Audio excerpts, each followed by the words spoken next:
مومن girls high school کی پہلی پیرنٹ میٹ درجہ پنجم کے والدین کے لیے منعقد کی گئی ہے، اور اس میں ہم انتظامیہ کی جانب سے اور اپنے تمام عملے کی جانب سے آپ کا استقبال کرتے ہیں۔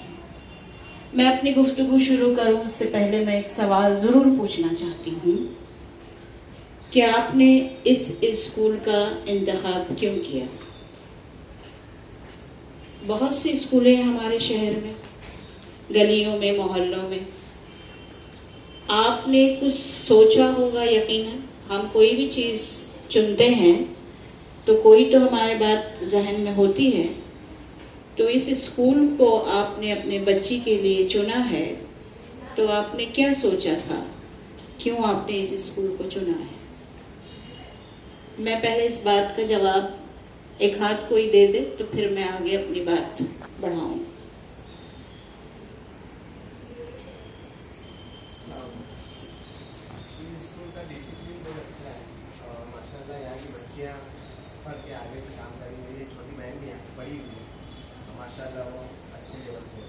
جی شکریہ۔ اور کوئی خواتین میں سے؟ السلام علیکم۔ یہاں کے اسکول کا خاص بات یہ ہے کہ جتنے بھی بچے ہم دیکھتے ہیں کہ یہاں سے نکلے ہوئے ہیں یا پھر یہاں پہ پڑھ رہے ہیں، ان میں کچھ تو اسپیشل لگتا ہے، کوئی خاص بات لگتی ہے کہ ہاں یہ پڑھی لکھی ہے۔ یہاں کے جو بھی ڈسپلن وغیرہ ٹیچر سے ہم کئی بار ملے ہیں تو کچھ خاص بات لگتا ہے۔ جزاک اللہ۔ اور کوئی؟ پیچھے بھی لوگ بیٹھے ہیں، ہم آج آپ کو بھی تھوڑا سننا چاہتے ہیں تاکہ آپ کو یہ شکایت نہ ہو کہ صرف ہم ہی بولتے ہیں۔ جو تھوڑا اس طرف بیٹھے ہیں یا اس طرف بیٹھے ہیں، کوئی کچھ کہنا چاہے گا اس سوال کے جواب میں؟ جی پلیز۔ ہاں جی۔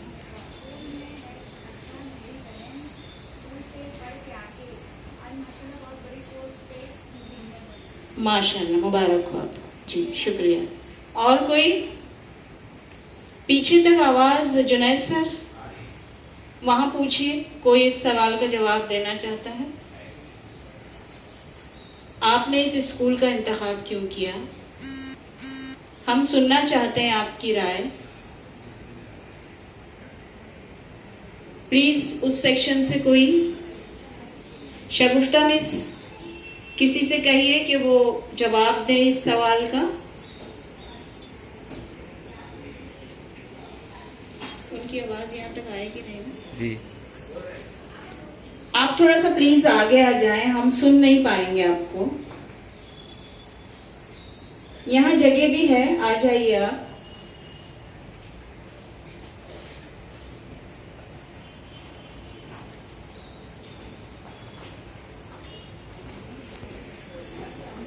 یہاں آ جائیے آپ۔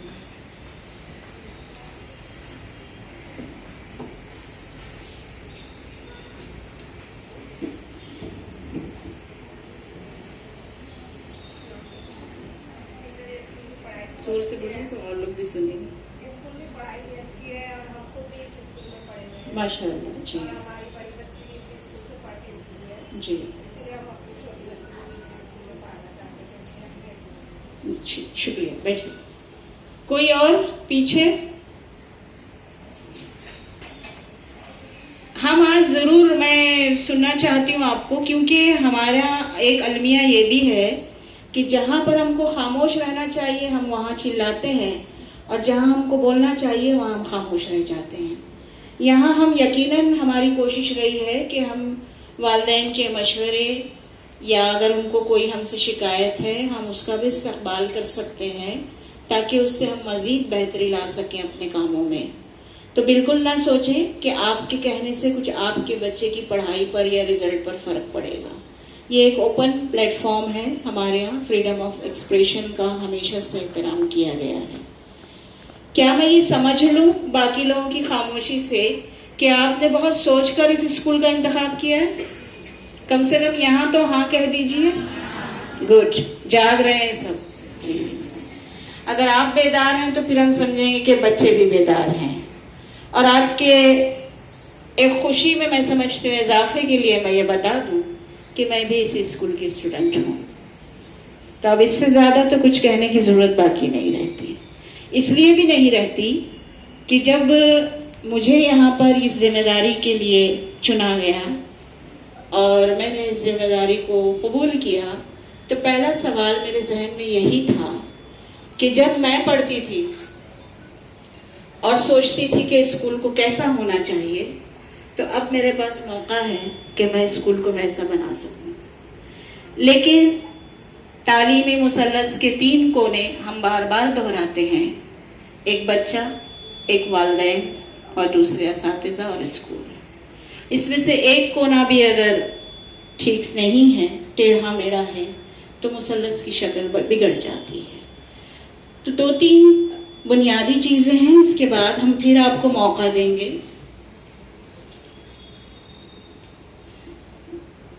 سب سے پہلی بات تو ہمارے مذہب کے تعلق سے بہت ساری ایسی چیزیں ہیں جو ہم آج تک مجھے لگتا ہے ٹھیک طرح سے نہ سمجھ پائے نہ لوگوں کو سمجھا پائے. ہم یہ جانتے ہیں، ہمارا یقین ہے کہ یہ قیامت تک کے لیے دین ہے. اگر قیامت تک کے لیے ہے تو میں 2 باتیں آپ کے سامنے لانا چاہتی ہوں کہ آپ دیکھیں، ہر دور میں انبیاء کو معجزے دیے گئے. واقف ہوں گے آپ؟ حضرت موسیٰ علیہ السلام کا جو دور تھا وہ جادو کا تھا. جادوگر تماشے دکھاتے تھے. تو حضرت موسیٰ علیہ السلام کا معجزہ بھی دور کی مناسبت سے تھا کہ وہ عصا سانپ بن جاتا تھا، اور وہی عصا انہوں نے نیل پر جب مارا اللہ کے حکم سے تو راستہ بن گیا. اسی طرح حضرت عیسیٰ علیہ السلام کا جو دور تھا وہ میڈیکل سائنسز کا تھا، طب کا تھا. تو آپ کے حکم سے، اللہ کے حکم سے آپ کو یہ معجزہ تھا کہ بیمار اچھے ہو جاتے تھے، یہاں تک کہ مردے بھی جی اٹھتے تھے. تو دور کی مناسبت سے معجزہ تھا. اب آپ دیکھیں کہ آپ صلی اللہ علیہ وسلم کو سب سے جو بڑا معجزہ دیا وہ قرآن حکیم کا ہے، کیونکہ اب قیامت تک کا جو دور ہے وہ علم و حکمت کا ہے. یہ بات میں کوئی شک کی گنجائش نہیں ہے. اب اس میں تھوڑا سا میں اضافہ کروں کہ ہمارے ہاں، میں نہیں کہتی کہ وہ نہیں ہونا چاہیے، بنیادی ستون جو کہے جاتے ہیں 5 اسلام کے، توحید، نماز، روزہ، زکوٰۃ، حج، یہ ستون ہیں لیکن جز ہیں، کل نہیں ہے. کل کے لیے آپ کو وہ 30 پارے دیے گئے، اور اس 30 پارے کی ابتدا جس وحی سے ہوئی، میں سمجھتی ہوں سب کو معلوم ہونی چاہیے. وحی کا پہلا لفظ کیا تھا؟ سب کو معلوم ہے نا؟ ماشاءاللہ. تو اس کا کیا مطلب ہے؟ تو اس اقرا کو ہم نے اتنا سیریسلی آج تک نہیں لیا، کیونکہ اس کو اگر سیریسلی لیا ہوتا، دیکھیے اللہ پہلا حکم کیا دے رہا ہے. نماز کی بھی اہمیت ہے، روزے کی بھی، ہر چیز کی ہے، لیکن پہلا حکم اس نے نماز کا نہیں دیا ہے. ترتیب سے جو ہے اہمیت چیزوں کی ظاہر ہوتی ہے نا. تو پہلا حکم دیا پڑھنے کا، اور ہم نے اس کو سب سے پیچھے چھوڑ دیا. اگر ہم نے اس وحی کو جب تک تھامے رکھا، اب تاریخ جو کہتے ہیں کہ بڑی روشن رہی، اس وقت ٹیکنالوجی نہیں تھی، لوگ میلوں سفر کرتے تھے بھوکے پیاسے علم کی تلاش جستجو میں. جنون تھا علم کا، کیونکہ وہ اقرا سے جڑے ہوئے تھے. آج ہمارے لیے ہر چیز ہے نا سوائے اقرا کے. اور اقرا کا مطلب دین کا علم اور دنیا کا علم بالکل نہیں، سارا علم ہے. اور دنیا کا کوئی علم کسی ماسٹرز ڈگری کا ہوگا وہ اقرا میں شامل ہے. اور جبریل نے بالکل یہ نہیں کہا تھا، کوئی میری بات جھٹلا دے، میرا چیلنج ہے کہ یہ اقرا صرف لڑکوں کو پڑھنی ہے، لڑکیوں کو نہیں پڑھنی ہے. کہیں سنا آپ نے کہ وہی صرف لڑکوں کے لیے اتری تھی یا مردوں کے لیے اتری تھی؟ کہیں سنا ہے آپ نے؟ پھر قرآن کا خطاب دیکھیے آپ. قرآن کیا ہے؟ کلام الہی ہے نا، اللہ تعالیٰ مخاطب ہے نا. تو وہ کہتا ہے اے لوگو یا ایھا الناس، سب کو کہہ رہا ہے، صرف مسلمانوں کو بھی نہیں کہہ رہا. سمجھ میں آ رہا؟ مشکل تو نہیں لگ رہا ہے نا جی؟ سب کو کہہ رہا ہے قرآن اے لوگوں، پھر کہیں کہتا ہے ایمان والو، تو سب کو کہہ رہا ہے نا، مساویانہ خطاب ہے۔ پھر جب قرآن کی پہلی آیت آپ پڑھتے ہیں الحمدللہ رب العالمین، اعلان کر رہا ہے اللہ تعالیٰ کہ میں تمام عالموں کا رب ہوں، عالموں کا، کہیں نہیں کہا مسلمانوں کا۔ سمجھیے اس بات کو۔ تو یہ پیغام کیا ہم نے ہمارے کردار اور عمل سے لوگوں تک پہنچایا؟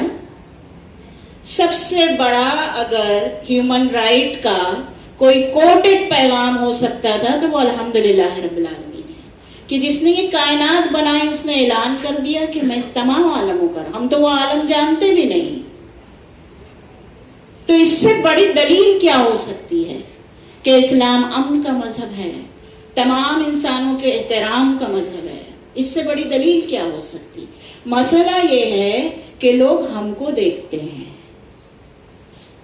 وہ کوئی بھی ہو، کوئی فوراً سے جا کے تو نہیں پڑھے گا کہ قرآن میں کیا پیغام ہے، وہ آپ کو دیکھ رہا ہے، آپ کو دیکھ کر وہ سمجھ رہا ہے کہ اسلام اس طرح کا ہے، کیونکہ آپ کا عمل شاید اتنا اس سے ریزمبل نہیں کرتا، میچ نہیں کرتا جو ہماری اصل ٹیچنگ ہے۔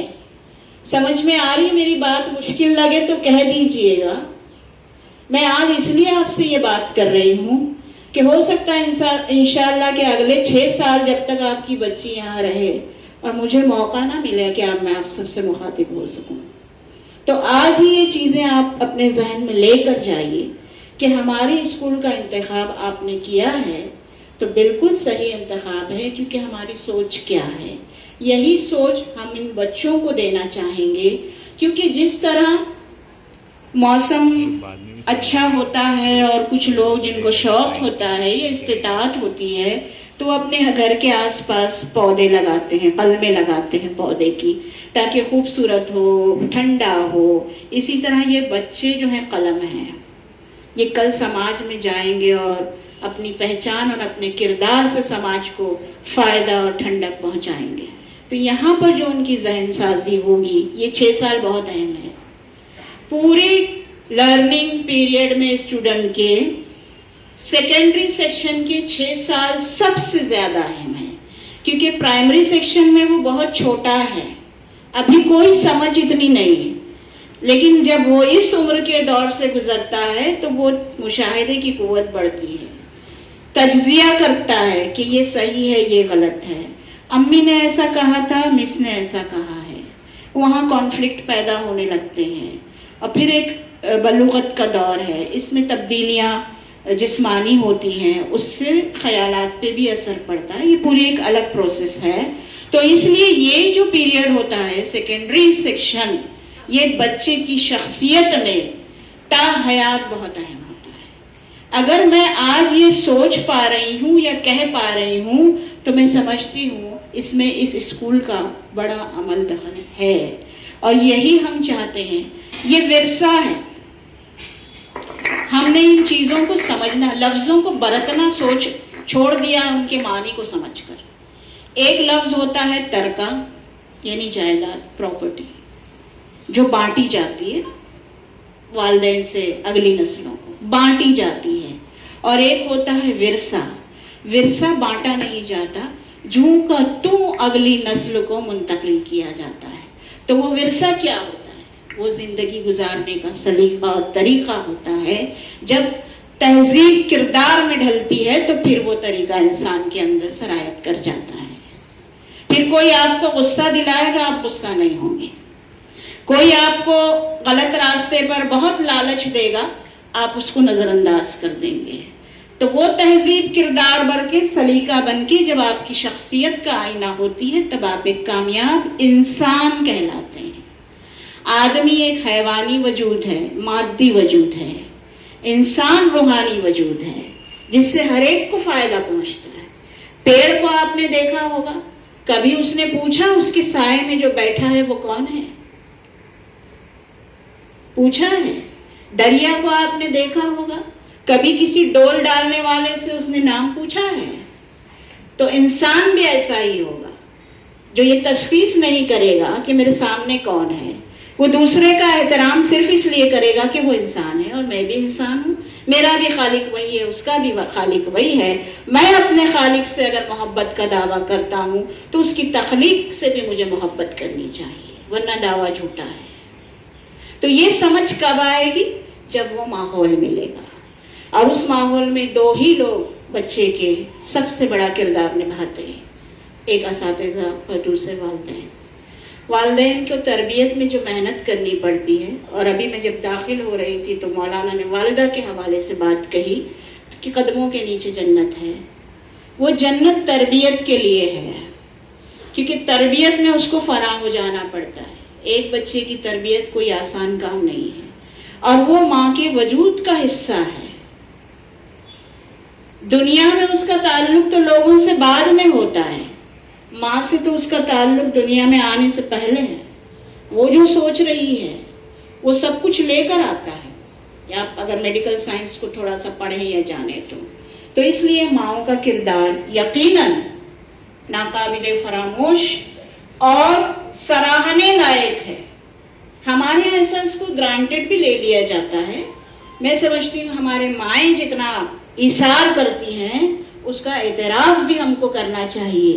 اور ہم بچوں کو ہمیشہ کہتے ہیں کہ کبھی اپنے امی کو بھی تھینک یو بولا کرو، کیونکہ سب سے زیادہ بے غرض محبت اگر کوئی کرتا ہے تو وہ ماں ہی اولاد سے کرتی ہے. تو اس کا اعتراف بھی ہونا چاہیے، تو سامنے والے کو مزید خوشی ہوتی ہے. 2-3 چیزیں میں کہوں گی بس. ایک تو یہ کہ صفائی کا خیال رکھنا ہی چاہیے، نہ صرف یونیفارم کا اور اس کا، بلکہ جہاں بھی آپ رہتے ہیں اپنے آس پاس کو بھی. ہمارے مذہب کی بنیادی احکامات سے ہے کہ صفائی نصف ایمان ہے. تو بچہ جب اسکول آئے تو صاف ستھرا آئے، بال میں کنگھی ہو، ربن بندی ہو، جو بھی ہے آپ کو پتا ہے. ایک 10-15 منٹ ضرور دیجئے بچے کی تیاری کے لیے. اور موسٹ امپورٹنٹ تھنگ، بچے تھوڑا سا ہمارے یہاں کیونکہ بچیاں ہیں تو ہم کو ذرا زیادہ پتا ہے، کھانے پینے کے معاملے میں تھوڑی سی آپ جو بھی کہہ لیجئے اس کو اتنی آمادہ نہیں رہتی. تو صبح خالی پیٹ مت بھیجیے ان کو، پھر چکر آ رہی ہے، طبیعت خراب ہو رہی ہے. ناشتہ بہت ضروری ہے، ہلکا پھلکا جو بھی ہے. اور موسٹ امپورٹنٹ تھنگ جس کے لیے میں بالخصوص سمجھ لیجیے آپ سے مخاطب ہوں کہ ٹفن دیجیے. جو آپ کے گھر میں ہے آپ کو کوئی نیا بنانے کی ضرورت نہیں ہے. کھجور روٹی دیجیے، گڑ روٹی دیجیے، پیسے مت دیجیے. پیسوں کا کوئی کام ہی نہیں ہے. فیس اگر آپ کو دینی ہے آپ آ کے ٹیچر کو دیں گے. پیسوں کا بچوں کو کوئی کام نہیں ہے. پیسے نہیں دیں گے تو وہ باہر کا سامان لیں گے نہیں، جو پیکٹس یا جو بھی کچھ لیتے ہیں وہ، اور پھر وہ گھر کا ٹفن ضرور کھائیں گے کیونکہ ان کو بھوک لگے گی. اور کھانے سے بھی بہت فرق پڑتا ہے دماغ کی کارکردگی میں. مثال کے طور پر اگر کوئی پیٹرول گاڑی ہے اس کو آپ ڈیزل پہ چلائیں گے تو مائلیج ویسا تو نہیں دے گی جو وہ پیٹرول پہ دے گی. تو اسی طرح آپ کی غذا ہے، یہ جو بھی ذائقے کے لیے آپ کھاتے ہیں اس سے پیٹ بھرتا ہے. اور ایک اور میں بات کی طرف اشارہ کروں، یہ جو ٹھیلے پہ جو کچھ بھی بکتا ہوگا، آپ دیکھیں گھر میں جب آپ کھانا بناتے ہیں صاف ستھرا بناتے ہیں، آپ خود صاف ستھرے رہتے ہیں، اس سے جو کام آپ کرتے ہیں نا اس پہ بھی اثر پڑتا ہے. وہ چائنیز والا اور وہ جو بھی ہے وہ 8 دن سے نہایا بھی نہیں ہوگا. تو یہ جو آپ، یہ میں بہت سیریس کہہ رہی ہوں، یہ جو کہہ رہے ہیں نا آج کل کے بچے سنتے نہیں، اس کی وجہ وہ کھانا بھی ہے. یہ بات میں مذاق میں نہیں کہہ رہے. پہلے جو کھانا بچے کھاتے تھے وہ گھر کے لوگوں کا بنایا ہوا، ماں محبت سے بناتی ہے اپنے بچے کے لیے یا جو بھی بناتا ہو گھر کے لوگ. تو یہ بہت اہم بات ہے. دوسری بات، ٹھیلے پہ رکنا بے حیائی ہے. اس میں بالکل ہچکچاؤں گی نہیں، اس لیے کہ ہم کو عادت نہیں تھی. اسکول کے زمانے سے پہلے تو یہاں ٹھیلے ہی نہیں تھے جب ہم پڑھتے تھے، ایک بھی ٹھیلا نہیں تھا. تو میں آج تک ٹھیلے پہ نہیں ٹھہر سکتی، عادت ہی نہیں. میرا اسٹاف گواہ ہے، میں آج تک ٹھیلے پہ نہیں ٹھہر سکتی. میں نے آج تک ڈھابے کا منہ نہیں دیکھا، الحمدللہ. یہ چیزیں بالکل تہذیب یافتہ لوگوں کی علامت نہیں ہے. لوگ کر رہے ہیں اس لیے ہم کریں، تو لوگ تو بہت کچھ کر رہے ہیں، پھر آپ وہ بھی کیجیے. آپ کو اللہ تعالیٰ نے سمجھ دی ہے. قرآن کہتا ہے کہ میری کائنات میں تفکر اور تدبر کرو. یہ سب کیوں بنایا, کس کے لیے بنایا. اس کے بعد گول بہت اہم ہے. آج سے بچوں کے ذہن میں ڈالیے ان کے شوق کو دیکھتے ہوئے کہ ان کو آگے کیا بننا ہے. ہم نے زندگی میں سنا بھی دیکھا بھی کہ جب بھی کوئی حالات ہمارے سامنے تھوڑے سے چیلنجنگ آتے ہیں اجتماعی طور پر, تو ہم اسرائیل کو بد دعائیں دیتے ہیں اور کسی اور کو دیتے ہیں. ان کا تو کچھ نہیں ہو رہا, وہ اور پھلتے پھولتے آ رہے ہیں. تو ان کو بد دعا دے کے ہمارا کیا بھلا ہوا, کیونکہ ان کے اسکول کے نظام اور ان کے بچے بہت آگے جا رہے ہیں. ہم کو وہاں محنت کرنی چاہیے تھی جہاں آپ کو کوئی جھٹلا نہ سکے.